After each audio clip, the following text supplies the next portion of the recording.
bisaba kuba ufite byinshi, bisaba umutima gusa. Nari mvuze ngo bisaba umutima. Nkiba pasiteri nasuye umukristo wacu bambwiye ko agwaye.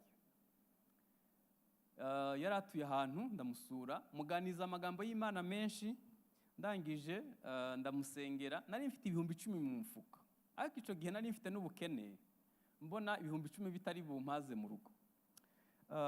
Icyo nakoze, namubwiye amagambo gusa ndataha. Ngiye gutaha arambwira ngo pastor, ngo mfite akantu hano munagira ngo nguhe ngusabire umugisha. Ampaye akantu numva karakomeye, ndebye nsanga ni igiceri cya 50.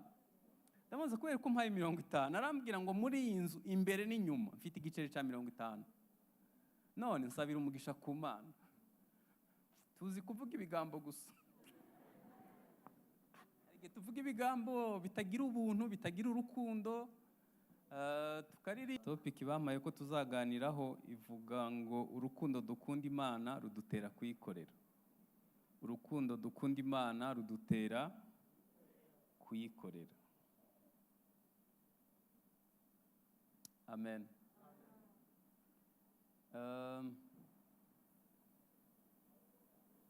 Muri aya magambo abiri ari muri iyi topic, gukunda Imana no kuyikorera, kimwe sinkizi, nta nubwo nye mbasha kwigisha ibintu ntumva neza, bidasa n'ubuzima bwanjye mbayeho. Hari ibintu bitatu nzi ko tutazi, ngewe ntazi, mwebwe murabizi. Icya mbere ni urukundo, icya kabiri ni imbabazi, icya gatatu ni ubuntu bw'Imana. Ibyo bintu mvuze biri infini, bingana uko Imana ingana. Rero kwihandagaza nkababwira ngo ngiye kubigisha urukundo rw'Imana naba mbabeje. Ikintu kingana uko Imana ingana, nanjye nkaba ndi umuntu, ubwo nakivuga mpereye. Hari umuntu umwe numvishe yasobanuye mu buryo bujya kumvikana urukundo rw'Imana, n'uwitwa Billy Graham. Yararirimbye aravuga ngo rusumba izuba, rusumba ukwezi n'ikuzimu rugerayo.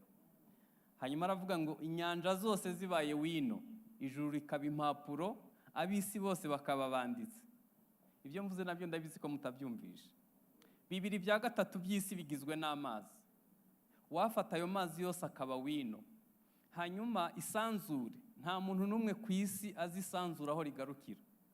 Abanyamerika iyo bakoze utwuma turuta utwo bari bafite, baravuga ngo bavumbuye amasi nka 500, ariko nta uzi isanzure aho rigarukira. Iryo sanzure ryose ribaye impapuro, y'amazi agize 2/3 by'isi akaba wino. Hanyuma ishamba rya Amazone na Nyungwe byose bigahinduka amakaramu. Abantu bo ku isi bakagira impamyabushobozi y'ikirenga mu kwandika. Wino yashira batarangije kugwandika. Hanyuma aravuga ngo uko ikunda umwana wayo niko inkunda nta rimbi kwiriye. Nari umugome impa Yesu ngo ancungure. Aravuga ngo nziko mu bacunguje amaraso nanjye ndimo. Ntabwo nababesha ngo ngiye kwigisha urukundo, nta nubwo ngiwe ndabihishurirwa ku kigero Billy Graham yabimenyemo. Hari umurongo muri Bibiliya ufatwa nk'umutima wa Bibiliya, Yohana 3:16. Haravuga ngo kuko Imana yakunze abari mu isi cyane byatumye itanga umwana wayo w'ikinege, kugira ngo umwizera wese atarimbuka ahubwo ahabwe ubugingo buhoraho. Uwo ni wo mutima wa Bibiliya. Hanyuma Abaroma 5:8 haravuga ngo ariko Imana yerekanye urukundo rwayo idukunda ubwo Kristo yadupfiraga tukiri abanyabyaha. Hanyuma urukundo ni iki? Urukundo ni kimwe mu bigize Imana. Imana igizwe n'ibintu byinshi, ntabwo warutandukanya n'ukuri kwayo, ubutabera, gukiranuka, ibyo byose bigize Imana. Hanyuma urukundo ni kimwe mu bigize Imana. Iyo bakoze amazi bahita bandikaho ibigize amazi, bakavuga ibirimo n'ibiryo, ibintu byinshi bakora mu ruganda bahita bandika ibigize ibyo bintu. Hanyuma hano Paulo yandikira Abakorinto ibice 13 umurongo wa 4 ku murongo kugeza ku murongo wa 7 yavuze ibigize urukundo rw'Imana. Rurihangana, rukagira neza, urukundo ntirugira ishari, urukundo ntigwirarira, ntiguhimbaza, ntirukora ibiteye isoni, ntirushaka ibyago, ntiruhutiraho, ntirutekereza ikibi. Ndabizi ko ibyo mubizi. hasigaye ko tubigira ubuzima gusa. Hanyuma kubera ko ntifuza gutinda hano, ndavuga hano mpagaze, nyine dufite abaririmbyi bari kuturirimbira neza, kandi uyu munsi n'umunsi w'indirimbo, sibyo?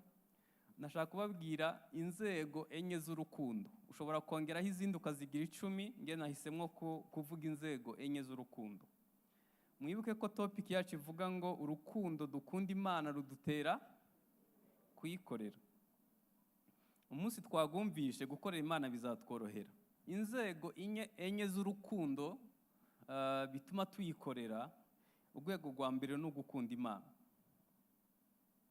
Bibiliya igizwe n'amagambo abiri. Ijambo rya mbere ni itegeko rikuru. Ukundisha Uwiteka umutima wawe wose n'ubwenge bwawe bwose n'imbaraga zawe zose.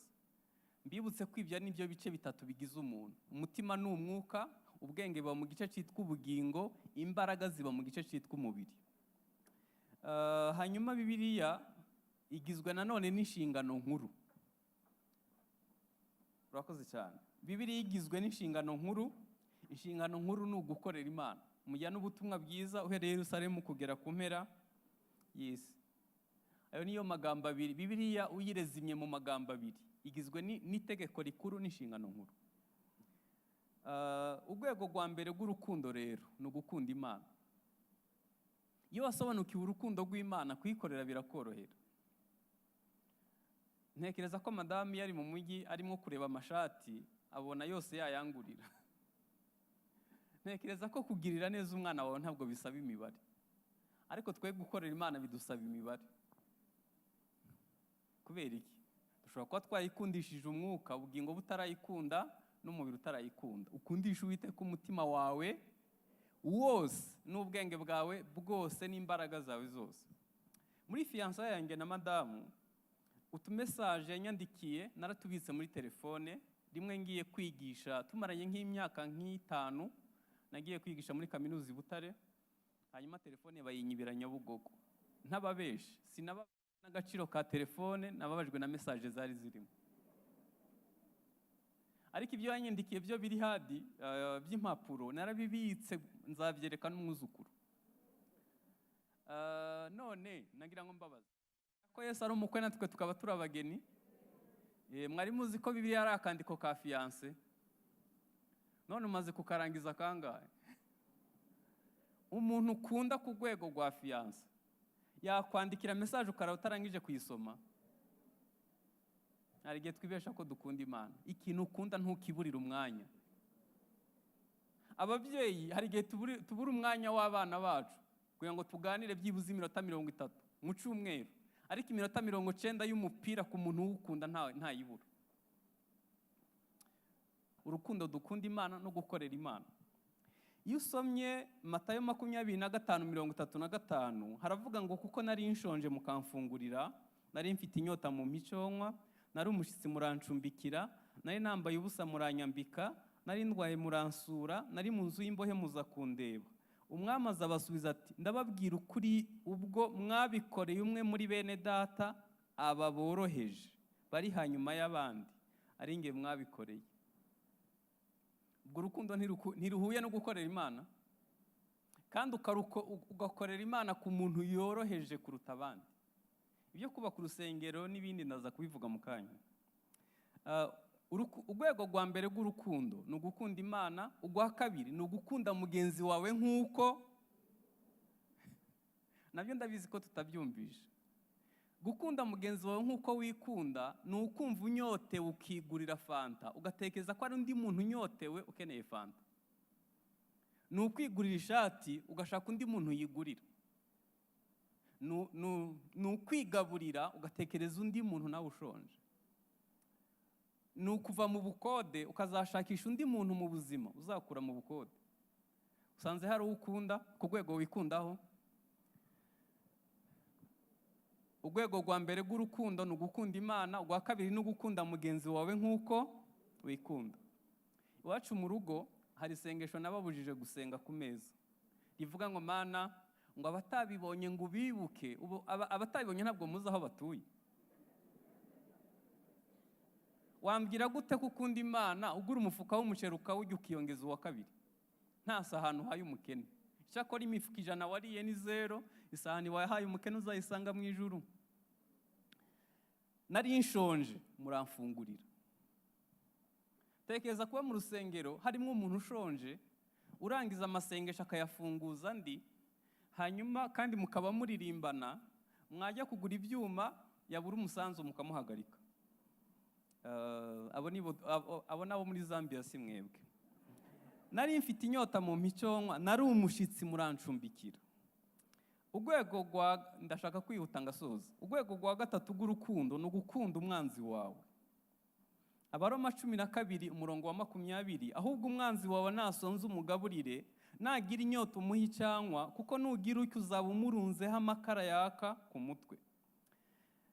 Numvishe ubuhamya bw'umusirikare umwe wo mu bihugu duturanye, sinshaka kumuvuga izina.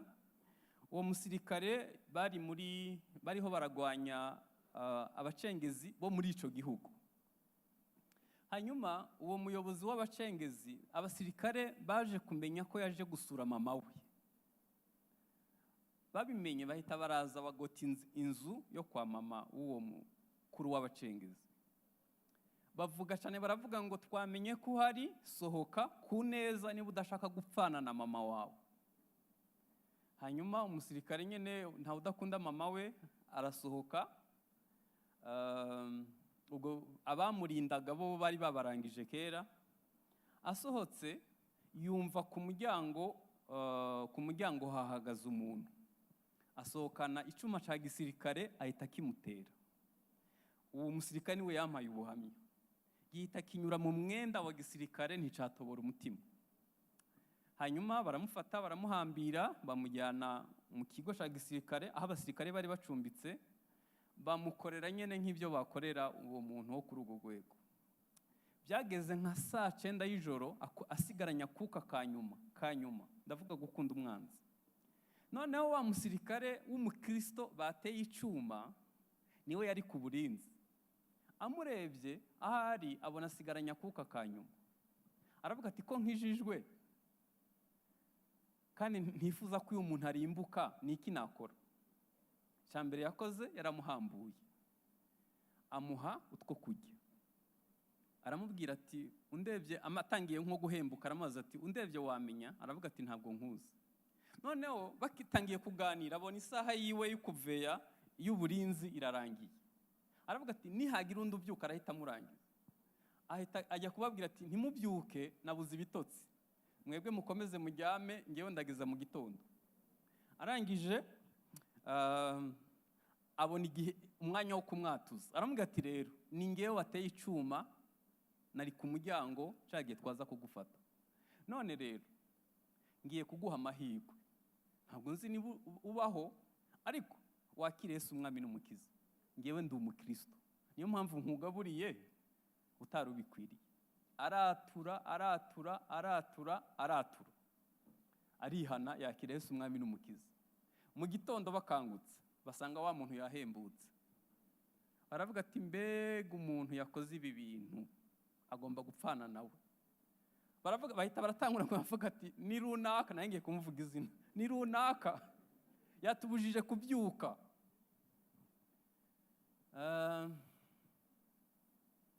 Hanyuma umukoroneri yarabayoboye ahita aramuhamagara ati itegeko ni itegeko, ugomba gupfana n'uyu muntu. Yari umusirikare muto cyane. Aramubwira ati koroneri, nagira ngo mbanze nkubwire ijambo rimwe mbere yuko banyica. Najyaga mbona warize nkagira uzi ubwenge kumbura igicucu. Kubwira gutyo afande wa mu gisirikare ntibibaho, ariko yabivuze nyene yiyahura. Avuga ati uvuze ngo iki? Najyaga mbona warize utuyoboye nkagira ngo ugira ubwenge, kumbe ntabwo ugira. Uyu muntu mugiye kwicira hano ni uzi intwaro zose aho zitabye, ni umuyobozi w'abacengezi, amakuru yose arayafite. None mugiye kumwicira natatweretse intwaro aho ziri, byibuze zizakomeza kuturasa.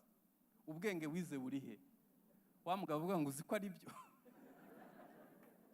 Yahise ahamagara ku buyobozi bukuru, baza baramutwara nyene, abasha kubabwira amakuru yose. None uwo muntu mvuze yaragiye gupfa, ubu ni pasiteri. yakire Yesu umwami n'umukiza. Nagira ngo mbabwire ko umwanzi wawe niyasonza umugaburire, nagira inyota umuha icyanwa. Abanzi bazahindurwa n'urukundo, bazahindurwa n'urukundo. Hanyuma urukundo, urwego rwa kane rw'urukundo no gupfira abandi.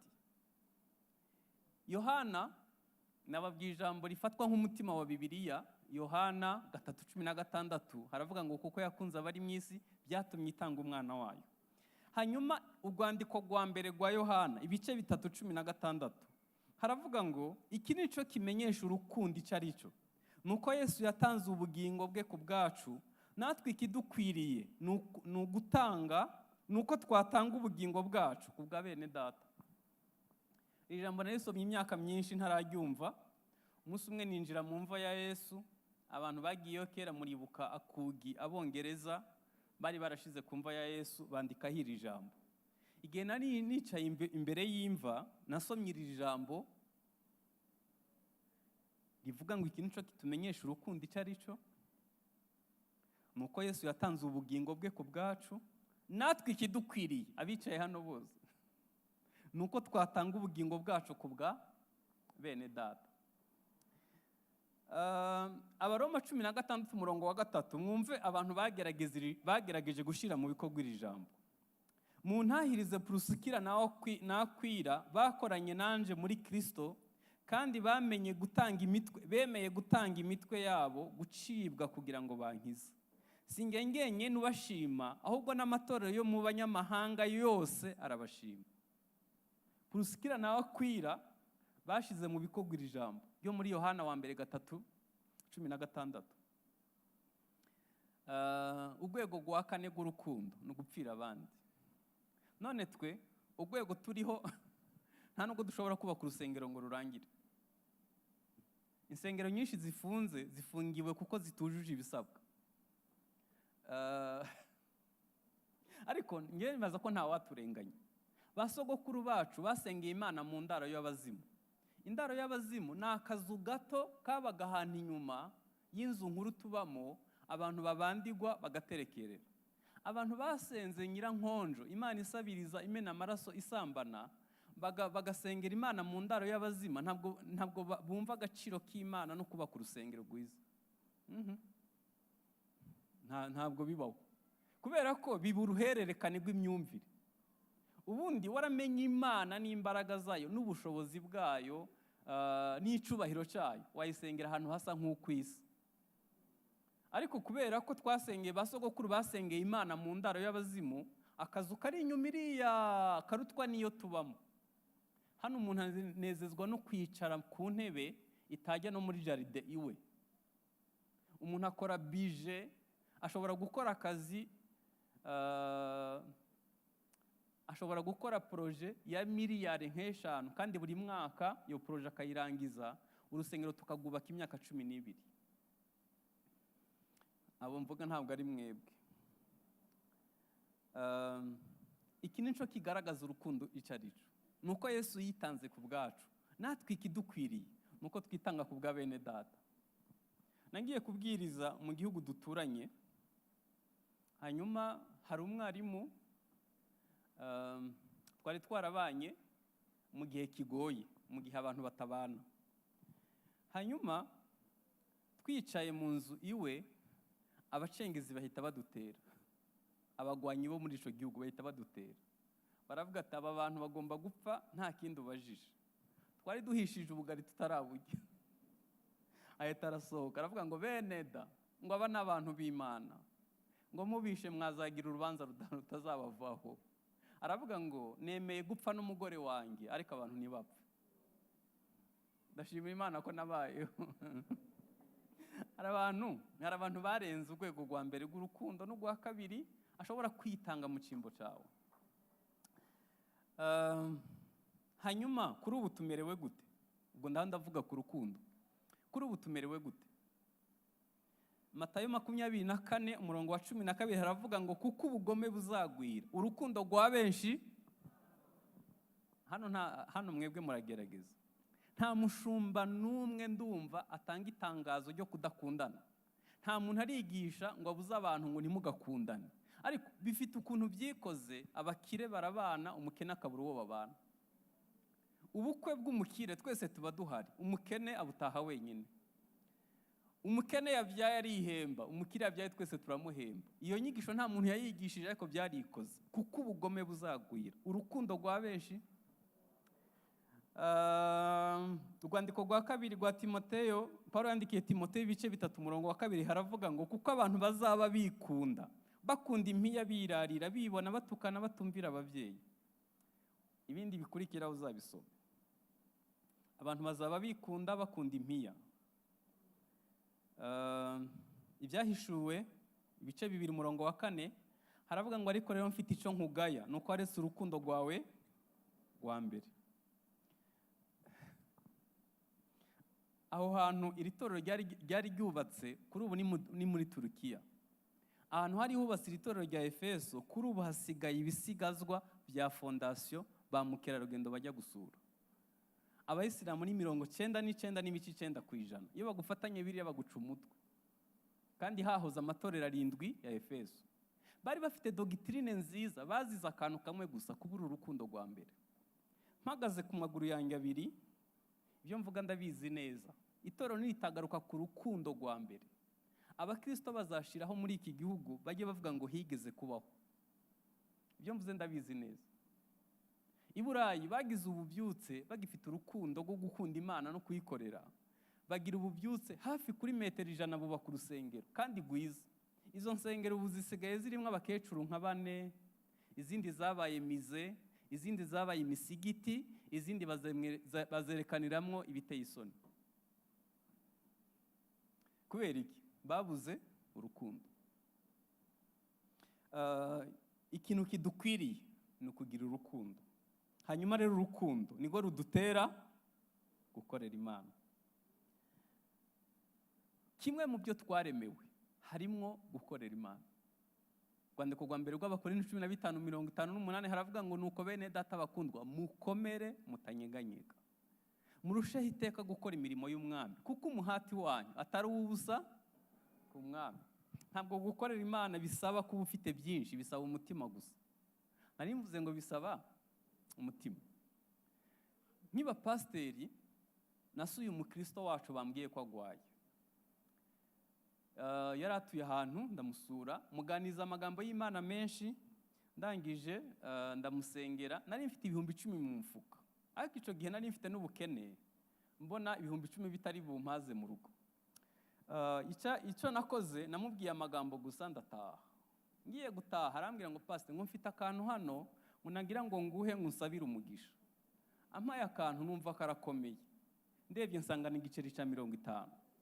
Ndamaze kubera ko mpaye 50, arambwira ngo muri iyi nzu imbere n'inyuma mfite igiceri cya 50.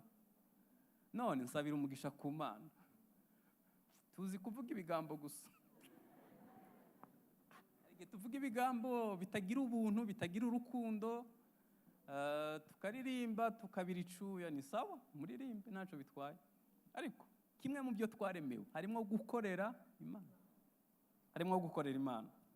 Ntabwo dushobora guhindura isi nziza kuruta uko twayisanze nitutamenya gukorera Imana. Ubundi itorero ryahawe inshingano 5. Ni umutwe muri byose, nitabaza ku gitereko cyaryo, ni umudugudu utabasha gutwikirwa, ni urumuri rw'isi, ni umunyu. Nitumenya gukorera Imana, tuzahindura akarere, tuzahindura aho turi haba ahantu haryoshye gutura. Nagira mbabwire ko isi ntigira urukundo, abantu bakwiye guhungira bakabona icyo isi itabahaye ni mu nzu y'Imana. Ariko naho uruhari rugegwa ku mashi. Ikindi, gukorera Imana bizana umugisha. Amerika niwo mugabane wavumbuwe nyuma. Abongereza bagezeyo basanga hari intambara, birabagora, benshi barapfa, batangira gusenga. Hanyuma ikindi bakoze cyiza, bahise bohereza abamisiyoneri ku isi hose. Imana yisi ibaha umugisha. Indege ya mbere yakozwe yatwaye abamisiyoneri. Imprimeri ya mbere yakoze Bibiliya. None ubu Amerika n'umupolisi w'isi barimo kubyina mu mugisha wa basekuru, ariko basekuru babibye imbuto, abana bari kuyisarura. Nimwiga gukorera Imana muzaba mubibira imbuto ikindi gisekuru. ariko nimukomeza kugira imyumvire nk'iyo mufite uyu munsi, abana banyu bazabaho nabi.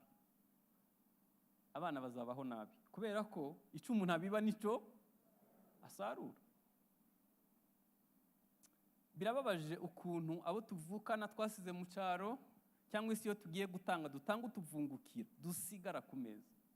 Iyo ugiye gukina biyare kwa rando ushobora kuhasiga ibihumbi 30, ariko wajya gutura ukaba waravunjishije ku buryo ugira intoke zimenya inoti nto utarebye.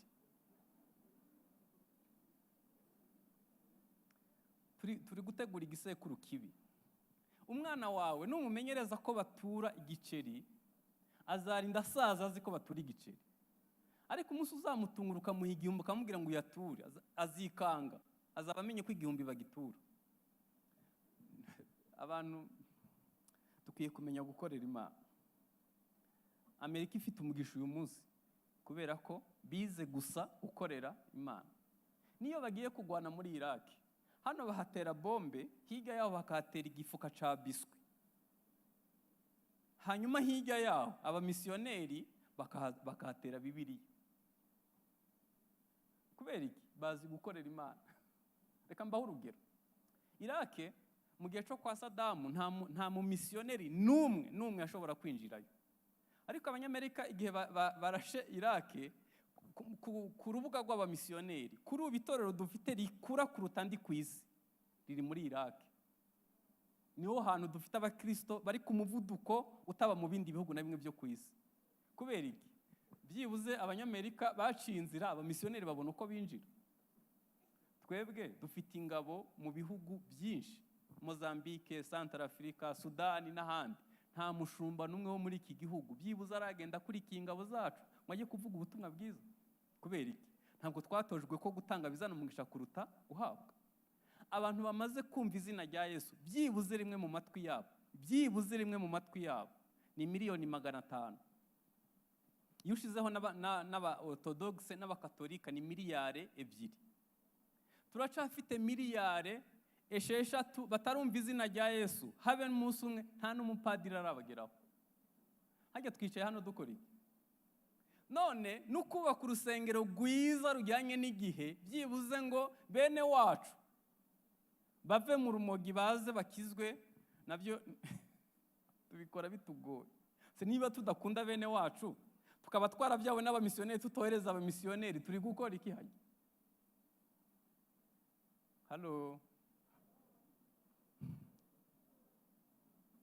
Ikintu wakora ku isi ukazarinda upfa uticuza no gukorera Imana byonyine. Nico kintu ku isi cy'icubahiro waba ukoze ukazarinda upfa utabyicuza. Amahitamwo meza wagira mu buzima no gukorera Imana. Kubaka ahantu heza abantu bazakirizwa, kubwiriza ubutumwa bwiza, ubuhindurira abantu ikibanza bari kuzabamo. Bari kuzajya mu muriro ukabahindura ikibanza bakazajya mu bwami bw'Imana. Mbega ikintu ciza. Iyo umuntu umwe ahindukiriye Imana isiga 99 kajya gushaka intama imwe yazimiye. Gukorera Imana ntako bisa. Hanyuma kudakorera Imana ntimugire ngo ni twebwe twenyine.